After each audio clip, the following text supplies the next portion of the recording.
You are listening to the E2C Network, where the Auburn family speaks. Morning, Auburn family. Welcome back to Inside the Jungle, your source for Auburn men's basketball analysis and discussion on the E2C Network. Boy, oh boy, I have been waiting for this podcast for forever. I can't even remember how long I've been waiting. It's been a lot longer than just since the start of the season. I've been waiting for this one right here, and it is for multiple reasons, and we'll get in all those reasons why. And to do that, to discuss it, to join me on this will probably be one of my favorite podcasts to record. And I don't, there's many reasons why, and we'll talk about it, but to do it, I brought in my dad and co-host again. Dad, how are you doing? I couldn't be better. Yeah. That's why not be better. That's what I thought. Let's just jump straight in. Your Auburn Tigers. It's Monday. It is Monday. Your Auburn Tigers are ranked numero uno, number one, for the first time in program history. NBA people. Jesse Newell can't stop us anymore, even though he had us at number 5. I don't get that, but it doesn't matter. We're well ahead of Gonzaga in the points. We had 45 first place votes out of the 55 voter or 56 voters. I think 56. I don't know. I haven't looked at that close, but yeah. So first time in program history. There's multiple reasons why, but your Auburn Tigers improved to 18-1, starting 7-0 in SEC play, and number 1 in the country for the first time ever, with a big Saturday win over the Kentucky Wildcats, 80-71. Dad, let's jump straight in. Let's talk about this number 1 ranking and what this means for not only this team but this program. Here's what it means. Number 1, I've watched on Twitter all day as older players who started off with Bruce years ago have been writing in to congratulate the team on being number 1, and every response they're getting is, guys, you all laid this foundation. This was done by KT Harrell and Horace Spencer and all those guys that came back in the day that didn't get to be number 1. So that's a big part of it. Number 2, it is a recruiting tool. You come to Auburn, you can play for the best team in the country, and you can have fun doing it. And Bruce is going to use that as a recruiting weapon to throw around. Hey, number 3 is Bruce has now taken 3 different schools to the ranking of number 1 in his career. I don't know of any other coaches that have done that. There may be, I'm sure somebody who's big on stuff like that would know records, but he took his D3 or D2 team to the number 1 ranking. He took Tennessee to the number 1 ranking. Oh, by the way, the next game they lost at Vanderbilt.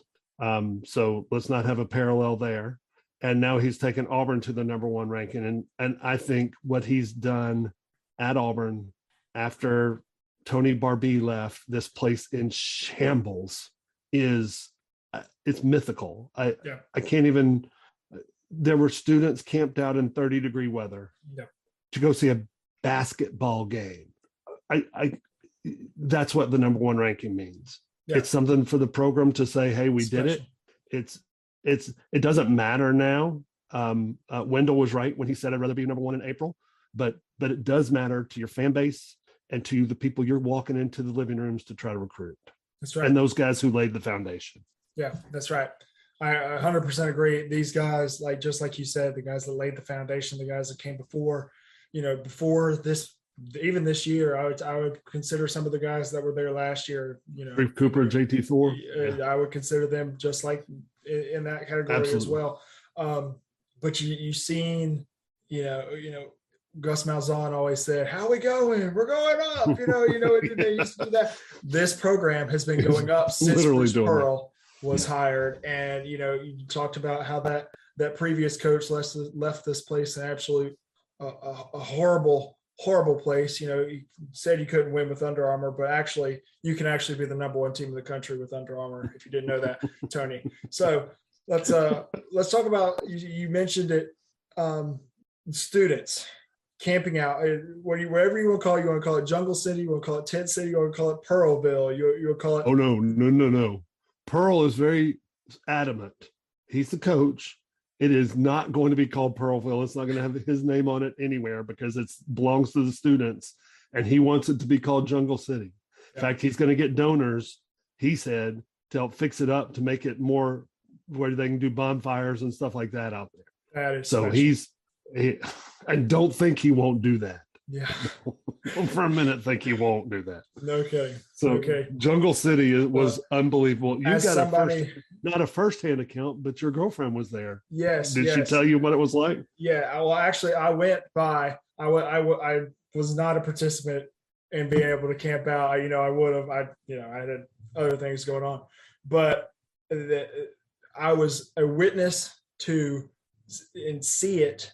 That night and that morning before the game, early Saturday morning before the game, and that being for a basketball game is unbelievable. A lot of people said it on Twitter. A lot of people said it, everywhere that Kentucky game had that Iron Bowl, 2013 Iron Bowl with huge stakes, or 2017 Iron Bowl, to go to Atlanta type of feel in the air in Auburn for this basketball game, for this basketball team. January basketball game.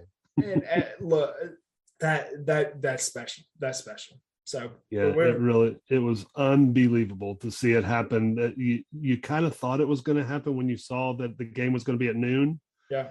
And usually students lined up 4 hours before a game against the bottom dweller Georgia team during the middle of the week. Yeah. So you knew they were going to be out early, but then they started bringing tents and putting their tents up, and it caught on. And I've got to give some props. Allie Davison, who is a graduate of Auburn. She worked at Rivals when she was there. She lives in Atlanta now. Allie, great job. She's the one that said, hey, why don't we raise some money so we can send them hand warmers and pizzas. And I heard her interview the other day. She said, I was expecting to raise a couple $100 and buy some pizzas for some kids. So here's the breakdown of what she ended up doing. She put her Venmo out there and said, if y'all want to help me raise some money, I've got some people in Auburn that will go and get the stuff. And she ended up doing $4,200 worth of pizzas, hand warmers, donuts, coffee, that sort of thing. $4,200. Then she took $800 and donated it to a cancer charity from the University of Kentucky, similar to Bruce's Outlive. And then she gave to the Outlive, Bruce Pearl's family Outlive benefit, $7,800. That is absolutely incredible. Almost $15,000 that she raised from the Auburn family, and the Auburn Twitter family really is who it was. And that is unbelievable. And Bruce mentioned it today in his press conference, almost $8,000 to his cancer initiative. Folks, that's using we talked earlier about using your platform for good, and she did. And she is to be commended for it. So, Allie, when you listen to this, thank you very much, and War Eagle. Yeah, let's just get right into this game, kind of the stats and the flow of this game. This game it was the biggest game for Auburn against the toughest opponent for Auburn so far. Mm-hmm. And, we expected a test. We expected a fight. We expected, a great basketball game. And that's what we got. That's what Kentucky got. That's what the whole country got and saw on noon on CBS on Saturday morning.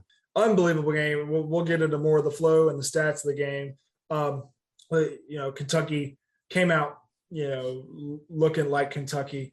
We said on the preview podcast for this game, we were like, this Kentucky team is one of the better Kentucky teams of recent memory, at least for Calipari. He's had trouble meshing all of those 5-star freshmen that he always gets to come to the Wildcats. And but this year he has a lot more experienced team, and a lot stronger team. So, and they showed it early. They showed their poise with the loud crowd and the students. We did not, by the way. I don't think we handled it very well in the beginning. Turning the ball over. A little too hyped up. Looked discombobulated and just Kentucky, they capitalized on it. They jumped out to a 19-9 lead, almost immediately. And we looked a little shook. And but There was one point there was 2 straight baskets from Jabari Smith, and both times they pointed to the camera for him just, putting down his hands, saying, we got to settle down. We got to relax. We got to, let's just get in the groove. Let's just play basketball. And I think that was the switch that team needed, having their freshman leader, the best player on the floor, being able to do that and have that kind of shot. And, that's special. He jumps so high when he shoots that elbow jump shot. That one elbow jump shot. Look, so he drove in for his first basket, got to the free throw line, pump fake, and the guy jumped 40 feet past him, and he just made a little free throw line jumpers fairly easy. And then he made the 3. And then later in the half, same end of the court, though, he drove to the elbow and 2 guys coming at him. And he jumped so high when he releases. There's no way you block that shot. Yeah.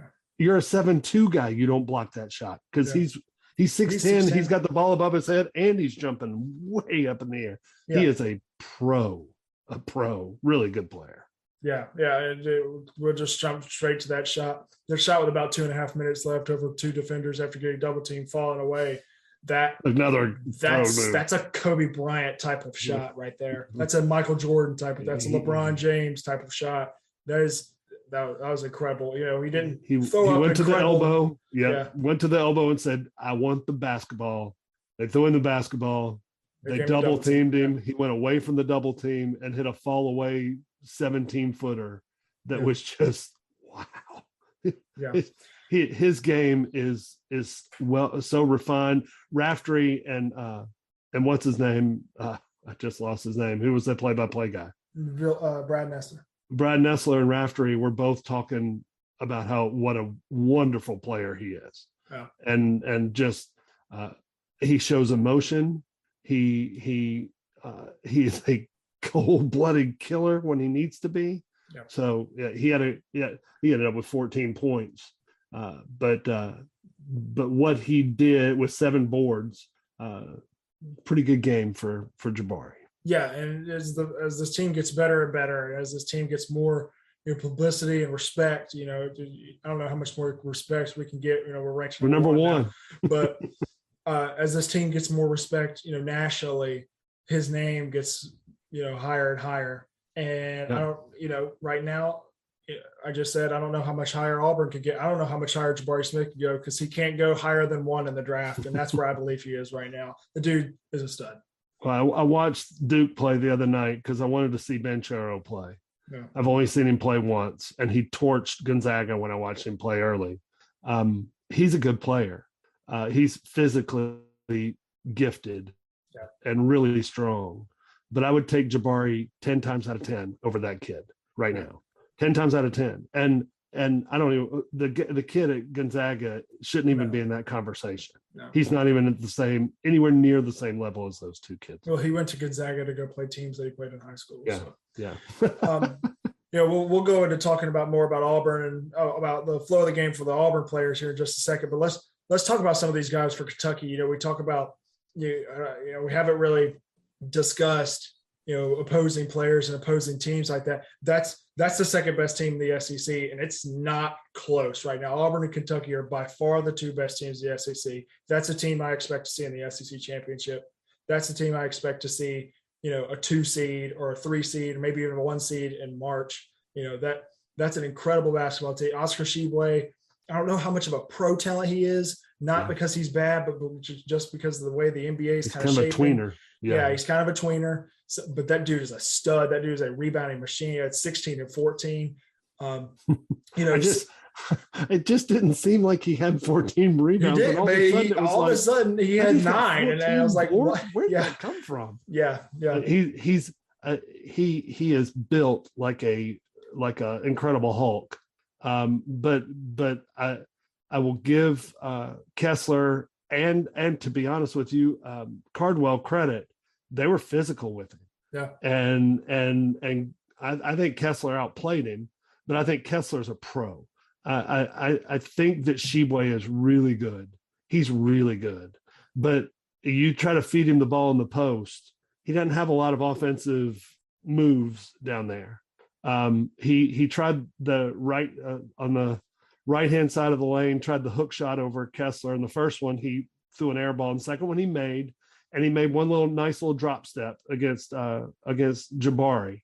But he gets all of his stuff by having his teammates throw the ball up on the backboard and letting him go and get it, and then finish. He's a strong young man. He is strong.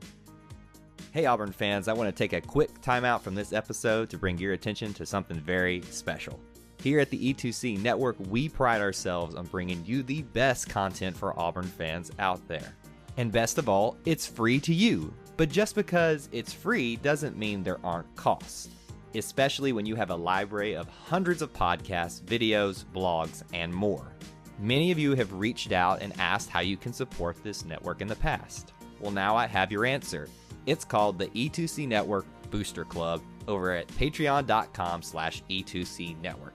There you'll find a membership monthly reward system where you can sign up for as little as $1 and get different perks at different tiers. Some of those perks include things such as apparel, eligibility to join us on future podcasts, recognition as an E2C Network booster, exclusive communications, and bonus content that is available nowhere else. If you love this network and want to help us keep producing podcasts like this one, please head on over to patreon.com/E2C Network to join the E2C Network Booster Club. You can also get there by going to our website, e2cnetwork.com/support. Whether you decide to join or not, we are still so appreciative that you would support us by just listening and being here, because each and every one of you is part of our E2C Network family. Well, that's it. Timeout's over. Let's get back into the episode. Anyway, you talk about the bigs for Kentucky. You can't get away with talking about the two guards. Prayers for Ty Washington. He came down on Oscar Tshiebwe's leg. Kentucky fans that had no impact on the basketball game, and I don't know why y'all think y'all still are better than us, even though you lost by 9. But look, that's a kid that we really wanted to come to Auburn. Between Auburn and Kentucky, but that's another dude that's a pro. He's a pro.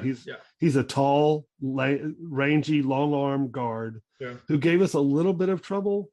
He was giving our shorter guards trouble, and then Flanagan matched up with him, and Flanagan took it to the hole and put it in the bucket 3 times against him.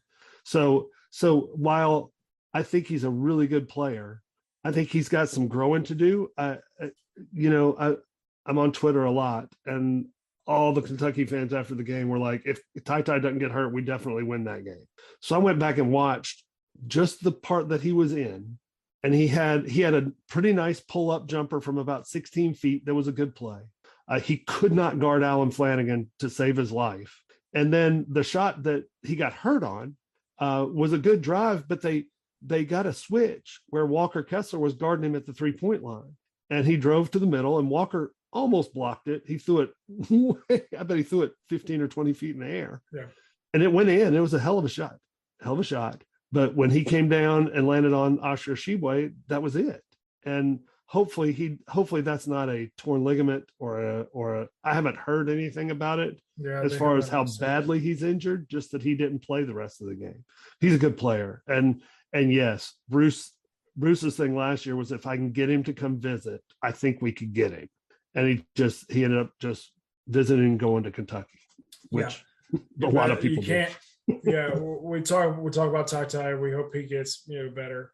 But you can't not talk about this Kentucky team, and you can't not talk about their guards. You can't not talk about another Georgia transfer in Sabir Wheeler.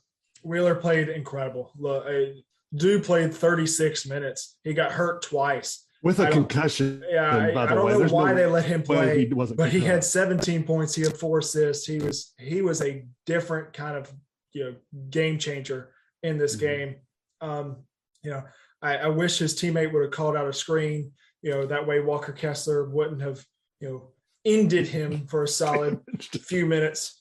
But then he just ran right back into Kessler one more time. It's like Kessler had a magnet for him. Yeah.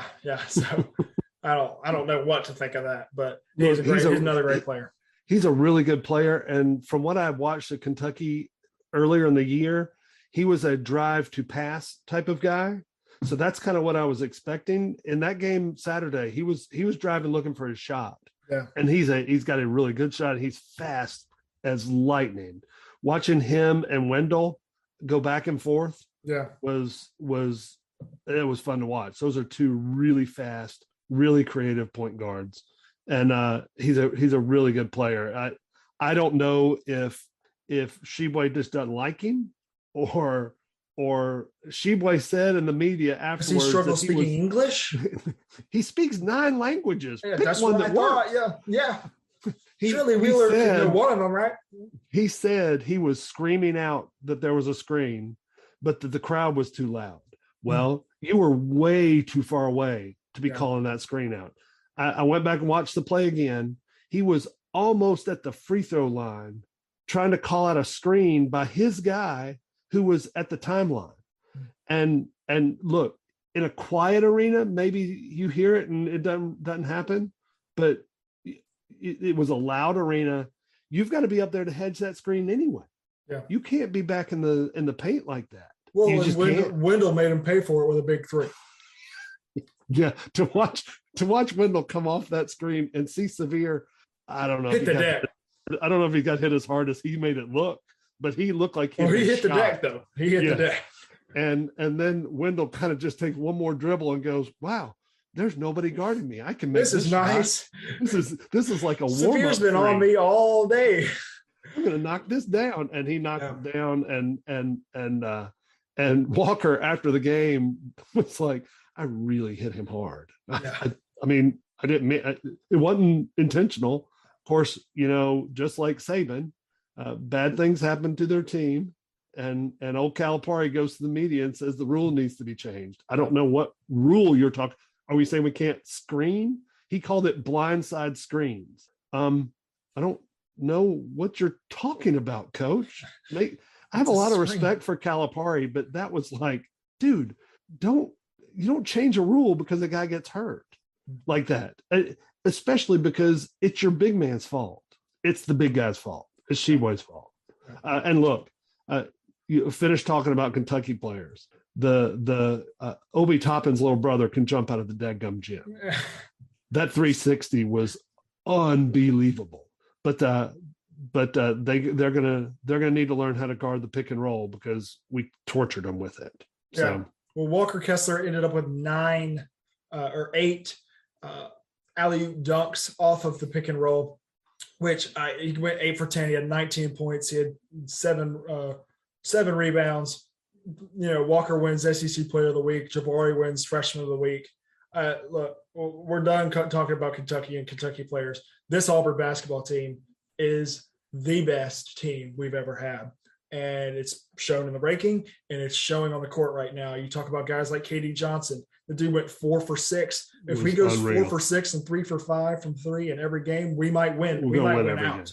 We might win out because you've got guys like Jabari and Wendell. Wendell, those 2 big threes, he only had 11 points, only shot 2 for 8. He was struggling to hit a layup early in the game, but those 2 big threes changed the entire game. And then the push up ahead to Devin Cambridge for the dunk, that was an incredible pass. He ended up with 5 assists. You talk about Alan Flanagan early in the game, hitting those jumpers over Ty Washington, and they're going to the rack. You talk about Jalen Williams, 2 for 2 on the game and 3 for 3 from the free throw line. Talk about guys like that coming off the bench. And not once did I mention our guy who was the leader in plus minus in this game at Zep Jasper. Only finished with 2 points, had 3 assists, had 1 rebound, had a plus minus of plus 17 in the game you win by 9. So he had plus 17 in 17 minutes. Yeah. He played 17 minutes. It was plus 17 in those minutes. I don't know that I've ever seen I don't know that I've ever seen it be equal and that high before. You know what I mean? Yeah. Where plus 17 is as high as, that's one of the higher ones you'll see. And he did it in less than 20 minutes, in 17 minutes. He is a calming force. That's why Bruce starts him. He's a defensive nightmare for the other team. He is in your shirt with you the entire game. And you're just going to have to get over it. He'll commit some fouls, but he's never going to be in foul trouble. Yeah. But he was fantastic. KD Johnson, I think we got the right Georgia player. I like Severe Wheeler, but KD is just he's an emotional leader of this team. I know that you probably saw it. They posted it on the internet after the game. The gym is empty. There's a player standing out there on the court with a manager shooting threes. It's KD Johnson. He just went 3 of 5 from 3-point range, and he's working on his threes. Yeah. That's a pro. Yeah. That's a pro saying, okay, I know where I'm going to get my shots, and I know I've got to get to where I can make them. And he had one attack of the basket where I forget the kid's name, really fouled him. And Davion Mintz tried to guard him and jump with him. Yeah. And Davion Mintz is a pretty stout little guard. Yeah. KD Johnson almost put him in the stanchion. Yeah. And just emotional is just unbelievable. Wendell had a bad start to the game when he came in. I was a little worried about Wendell Green. And then the second half, they could not keep him out of the middle of the lane. If he gets to the middle of the lane, we're going to kill you. Yeah. Because he's either going to lay it up or he's going to throw it really high and let our oak tree of a center jump up and get it and dunk it. Yeah. So they all play well. Devin Cambridge his defense was fantastic. I do want to mention Jabari Smith on a one-on-one defense against Keon Brooks. Keon tried to take him down into the post and tried to turn and then tried to push into him. And Jabari stood his ground and Keon went up with it and Jabari threw it out of bounds. And I was like, God, it's not Keon Brooks is a big forward that has been in the league a long time. That dude's going to be in the NBA. And Jabari made him look bad. Yeah. And he also blocked Oscar Sheboy at the rim. That's at the rim too. That's a tough thing to do anyway. It was it's hard to choose it's going to be hard to choose a player of the game because I think 8 or 9 guys all contributed a lot to this game. Yeah, I agree. We'll go ahead and do player of the game. You know, this is a tone setter for the season. Not only do you take a over 2-game lead in the SEC conference in the Southeastern Conference right now, but the schedule is lining up really well right now. You talk about going to Missouri, a little bit of a trap game on Tuesday night. You know, that's a good Missouri team. They've been fighting. It's a lot of a trap game. Yeah, it's a lot of a trap game, especially after the number 1 ranking. Yeah. So, but then you look at coming home against Oklahoma, a team that has, you know, not been that great in the Big 12 so far this year, but has shown a little bit of promise. You know, you're going to get everybody's best game. You talk about the midweek game the next week, you get Alabama. You know, Tuesday night, you get Alabama at home, and then you go to Georgia the next Saturday. So you're talking about a schedule that's working out really well in your favor right now. So, you know, we need to take advantage of it and keep moving on. So, by the way, that's what the Kentucky fans are all talking about. Well, your schedule sets up so easy. All your tough games are at home. We didn't have tie. Blah, blah, blah, blah, blah, blah, blah. Drove me crazy. Sorry. Oh my God. Okay. Oh, by the way, we need to make sure that Kyle pulls up the recording from last week and injects in here what our score predictions were for this Kentucky game. What did you predict the score was going to be in the Kentucky game? You know, I think I said like 71-64. Yeah, something like that. I think you're a little right. bit lower score. Yeah. And do you remember what I said? I said I got it wrong. I mean, dadgummit. I said 79-71 Auburn, and it was 80. So if one of those guys would have missed a stinking free throw in the second half, which we didn't miss many, Kyle. Yeah. I'm looking at you, brother. Yeah, 83%. And in the second half, we were 100% until the very end when Wendell missed one, which is shocking when he misses them. But I blame Brad Nessler for that. Yes, he did. He jinxed it. Jinxed it. Yeah. So player of the game. Player of the game. You want to do yours? I will, because I think I'll take the more popular answer of the 10 that you could pick from. Or I think you could pick anybody here. I think you could honestly say that the biggest player of the game was the students and the crowd in this game.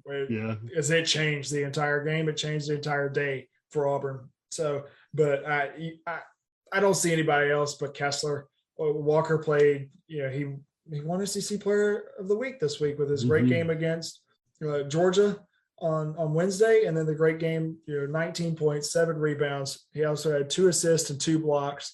It's a little low on blocks. It's well below his average. That's got to be better. No, I'm just playing.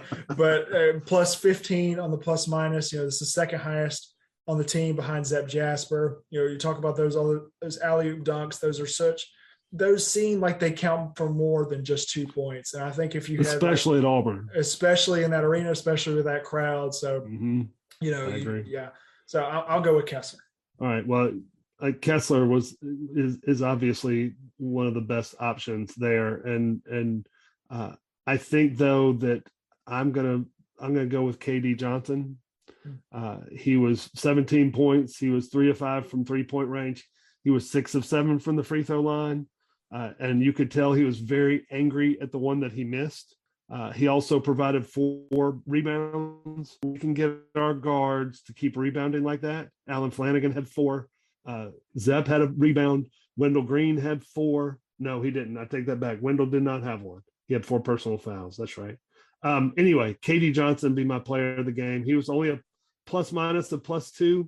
And like I said, you could pick Jabari, you could pick Zep, you could pick Allen, Wendell, Jalen, Devin, any of these guys. But the other thing that impresses me is the kid is our emotional leader and loves to be out in front of the crowd. But when the crowd was gone, he was out working on his game, working on his skill set. And if he's doing that, that's a pro move. And I think he's set up for a really strong finish to this year. Yeah, I'm excited about it. So your Auburn Tigers will be back in action on Tuesday night, which when y'all are listening to this will probably be today, which will probably be tonight at 7:30 in Columbia against the Missouri Tigers. It is a trap game. This is a solid middle of the pack SEC type of Missouri team. This is all of their eyes are going to be on Auburn. You're being number 1, even being, top of the conference, no matter what, you are going to get everybody's best game. And I think you're going to get that with Missouri. I do too. And they were, so Alabama went there. That was the first time I even noticed Missouri was when Alabama went there and got beat. And the big kid for them from Alabama, Kobe, I don't remember his last name. Kobe Brown, something like that, maybe. I think so. Big heavy set center. Had 30 against Alabama that night. And then, by the way, they were just at Alabama Saturday and were ahead the whole game by double figures until late. They kind of fell apart late. And from reading some posts about it, got some good old fashioned Bama officiating in Tuscaloosa and kind of fell apart and couldn't make it through that. Should Auburn beat them? Yes. Auburn should win this game. But how good are we going to be with the spotlight on us? Because, like you said, every team you play, they want that pelt of beating the number 1 team to hang on their wall. And Missouri's none of, and a Tuesday night in Columbia, Missouri, it's a long ways away from Auburn. It's a quick turnaround. There's a lot of issues that could come up and bite us. I think that we're smart enough and coach well enough to not let it get us. But we'll find out Tuesday night. Yeah, we'll see. In this case, tonight. We will see, and we will be back to discuss that game and the later parts of this week, and then we got Oklahoma on Saturday. Man, and my last remarks: enjoy this. This Auburn basketball team is one of the best, if not the best ever, and enjoy some of the players. I mean, you're talking about a guy that you've got a chance to have the number 1 overall draft pick, and probably another first rounder in Walker, and maybe a few second rounders and a guy like Alan Flanagan. So enjoy this team, enjoy the camaraderie of this team, enjoy the passion that this team shows, no matter if they win or lose. This is a really good Auburn basketball team that has really good promise into a month like February, into a month like March, and yes, into a month like the beginning of April. So we will see y'all in New Orleans in April. So we will get out of here. Dad, you want to tell everybody where they can find you on Twitter?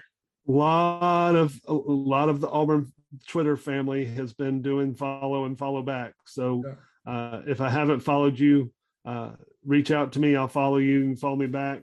Just trying to increase that Twitter mob that is the Auburn Twitter mob. And I am at IamCTO on Twitter. And I've enjoyed listening to all the excuses being thrown out by Kentucky fans recently. And then the Bama fans always join in and go, yeah, y'all are terrible. Yeah, That's football. What about football? Didn't y'all hear the football? Birmingham ball? Yeah, no, okay. So, yeah, I'm sure the Georgia fans are doing the exact same thing. Yeah. So, yeah, or you can find me on Twitter at Gray Oldenburg or on Instagram at Grayo21. And the E2C Network. E2C Network. Yeah, you can find on Twitter, you can find them E2C_network. And I think is the same thing for Instagram, I believe so. So you can find them there. And until next time, War Eagle. Thank you for tuning in to today's episode on the E2C Network. On your way out, I want to remind you to stop by e2cnetwork.com. It's your one-stop shop for all our content across our podcast, YouTube channel, and much more. To stay up to date with us, make sure you're following social media accounts such as Facebook, Twitter, and Instagram. While our content here may always be Auburn sports heavy, if it's orange and blue, it's what we do. War Eagle.